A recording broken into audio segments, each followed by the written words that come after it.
Hello everyone, you join me in the garage with a freshly sharpened knife and a box of overnight parts from Australia. Some of you were asking about the Cabaroo.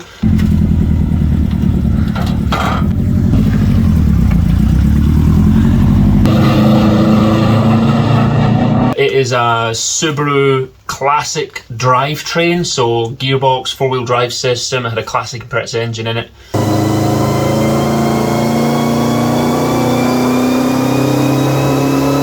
In a Ford Ka shell from about 2010. We'll do a more detailed video and show some more footage of the car on the track, since people were asking. We do have the car, it's getting an engine upgrade at the moment. I'm not going to make any down under jokes or any kangaroo jokes, because the shipping alone on this package was no joke. This is DHL air freight from New South Wales, I think it is, in Australia.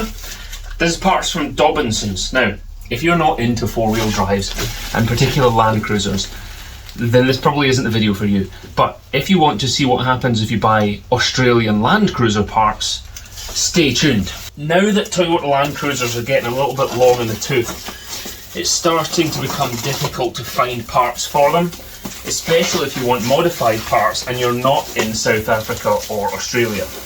Because out there, they're still very popular and there's a big scene of modifying them. We have some parts which will help with the Landcruiser's continuing build. Now, not particularly useful at the moment because it's sitting in the garage. But Dobinsons make a range of mostly suspension parts. They make their own custom springs. And when it comes to Landcruiser parts, you have choices of a few brands. You've got Dobinsons, ARB, King makes some springs. You can also use Terrain Tamer or Ironman. But all of them are very difficult to get if you're not in America or Australia or South Africa. So I ordered this. Now my total bill was about 2,700 Australian dollars. I don't know what that is in real money. Plus the shipping. I think with shipping and import taxes, I spent about £2,000 here. What do I have? These are coil spacers.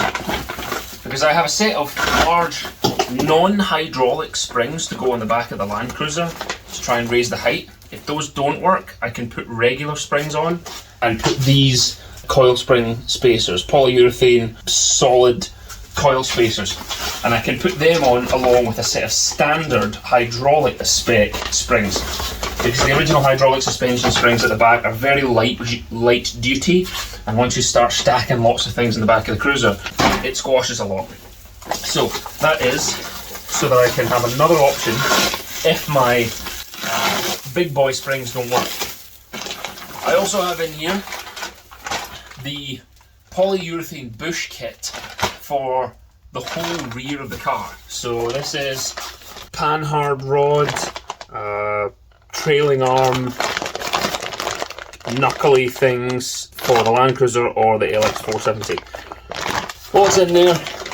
Again, heavy, has to be sent air freight. So I wouldn't like to do this if I had to, do multiple packages. So I waited until I was ordering everything at the same time. Drink break. Because I intend to lift the Landcruiser, that will result in some other parts needing to be modified along the way.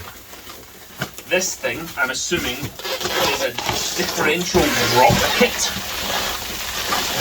I mean, this thing's taking a kicking on the plane. My goodness.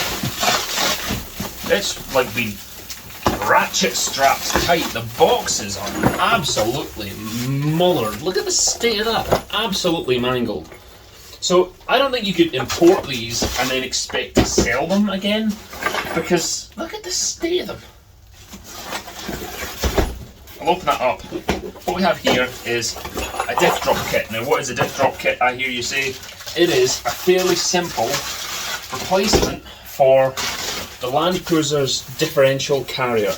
The end plates are a steeper tilt so that the differential rests in a position that's 50mm lower than standard.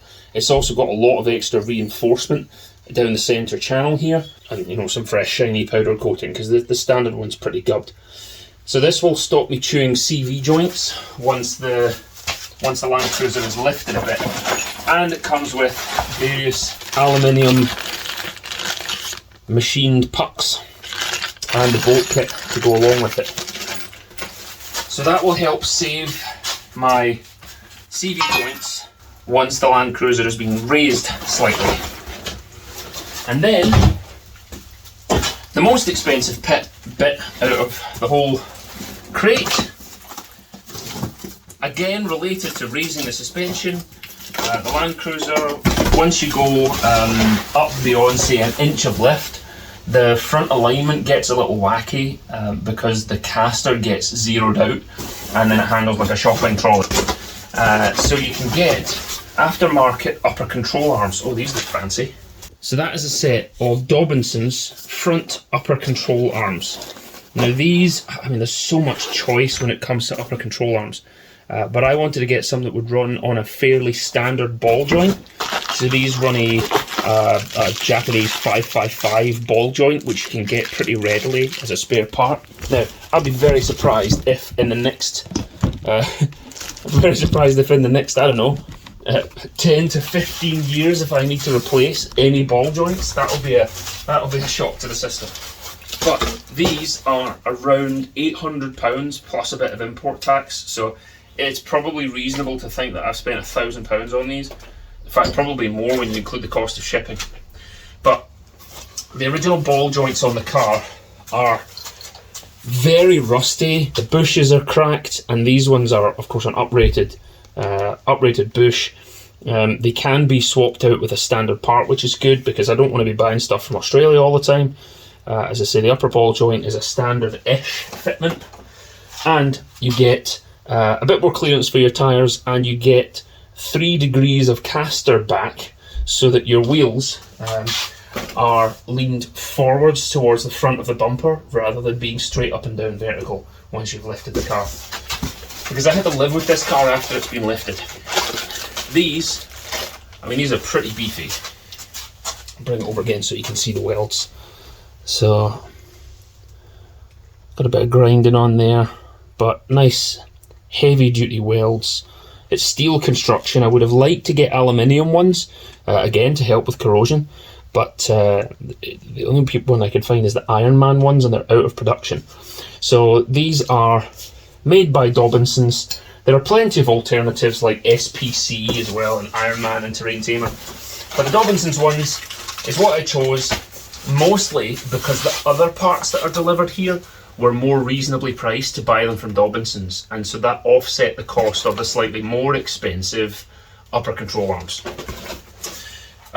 So in the box we've got 2 555 ball joints with the circlips and a little retaining springs, some installation instructions, and 2 upper control arms themselves, and some more teeny tiny washers, which I'm assuming is something to do with this, which there's a little threaded tube here, which I'm assuming is something to do with the hydraulic suspension.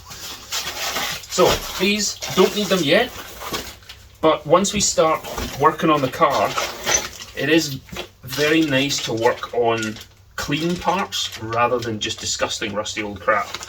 And once the car's had a bit more work done on it, hey, Dobinson stickers. Everyone loves stickers. So that's what I chose. Get some more clean parts on the car. The new diff drop will help tidy it up. New option for the coil spring spacers, and I now have the last of the poly bushes so that I can now poly bush the entire Landcruiser.